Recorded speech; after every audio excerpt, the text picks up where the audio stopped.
Good morning my lovely people, कैसे हैं आप लोग? तो एक्साइटेड होंगे अपने कॉलेजेस को लेकर? ग्रेट। इसी एक्साइटमेंट के साथ एक और चीज़ जो आपको बहुत ज़रूरी है जाननी, दैट इज़ अब आपके जो एग्ज़ाम्स होने वाले हैं किस पैटर्न पे होने वाले हैं। तो इसी के ऊपर मैं ये शॉर्ट वीडियो आपके लिए बना रहा हूँ। आई होप ये मेरी ये वीडियो आपको हेल्प करेगी, आपको सजेस्ट करेगी कि आपने अपनी प्रेपरेशंस किस तरह से करनी है और आपने अपने एग्ज़ाम्स किस तरह से वहाँ पर अटेम्प्ट करते हैं। +2 के मुकाबले बीकॉम के एग्जामिनेशंस का पैटर्न बहुत ही डिफरेंट है। तो आपने अगर अपनी बुक्स ले ली हैं या भी आप लेंगे तो आप उसमें चेक करेंगे कि आपके जितने भी सब्जेक्ट्स हैं वो 2 यूनिट्स में डिवाइड किए गए हैं, यूनिट 1 एंड यूनिट 2। इसी तरह से जो आपका एग्जामिनेशन पेपर होने वाला है वो 3 सेक्शंस में डिवाइड किया जाएगा। Section A short questions which will contain 6 questions, 3 practical, 3 theory questions in case of a practical subject और 6 के 6 theory होंगे बाकी सब सब्जेक्ट्स के लिए। तो इन 6 में से कोई भी 4 आपके अपने चॉइस के आपने अटेम्प्ट करने हैं and each question will carry 5 marks each। तो सेक्शन ए इसकी वेटेज 20 मार्क्स की है। इसी तरह से सेक्शन बी आपके यूनिट 1 को कवर करने वाला है।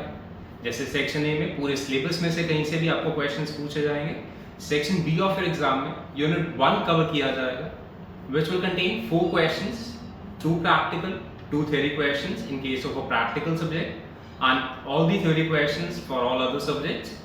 आपने कोई भी अपनी मर्जी के 2 क्वेश्चंस अटेम्प्ट करने हैं, each carrying 15 मार्क्स each। तो सेक्शन बी की जो वेटेज है दैट इज ऑफ 30 मार्क्स। इसी तरह से आपका सेक्शन सी जो होगा वो आपके सिलेबस के यूनिट 2 से पूछा जाएगा। इसमें भी 4 लॉन्ग क्वेश्चंस होंगे, ठीक है, 2 practical 2 theory in case of a practical और बाकी चारों थ्योरी बाकी सब्जेक्ट्स के लिए। तो आपने इन सब में से कोई भी 2 क्वेश्चंस अटेम्प्ट करने हैं, each question carrying 15 marks each. तो इस सेक्शन की भी जो वेटेज है दैट इज फॉर 30 मार्क्स। तो ये आपका रिटन एग्जाम होने वाला है 20, 30 एंड 30 ऑफ 80 मार्क्स। ये रिटन एग्जाम आपका होने वाला है और 20 मार्क्स आपके रहेंगे इंटरनल, ठीक है।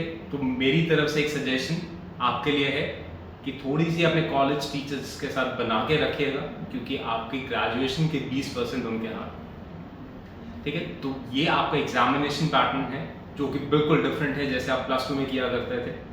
लॉन्ग आंसर्स अगर आप थ्योरेटिकल क्वेश्चंस अटेम्प्ट करते हैं तो ध्यान रखेंगे आपको वहाँ पर थोड़े से पेजेस भरने पड़ेंगे। पॉइंटर्स हेडर्स आपके सही होने ज़रूरी हैं। अंदर आप अपनी लैंग्वेज यूज़ कर सकते हैं, पेजेस भरेंगे, हेडर्स सही होंगे तो आपको मार्क्स वहाँ पर मिलेंगे। प्रैक्टिकल में ऐसा कुछ नहीं है। प्रैक्टिकल अगर आपका सही है तो you will be getting the complete marks, 15 marks और 5 मार्क्स जो भी आपका क्वेश्चन की वेटेज रही होगी, ठीक है। तो ये आपने बहुत ध्यान से अपने बीकॉम के एग्जाम्स में ये पैटर्न को फॉलो करना है and guide you and let you know how to go by your examinations in your graduation. Thank you, hoping to see you all with us. Enjoy your graduation, happy learning.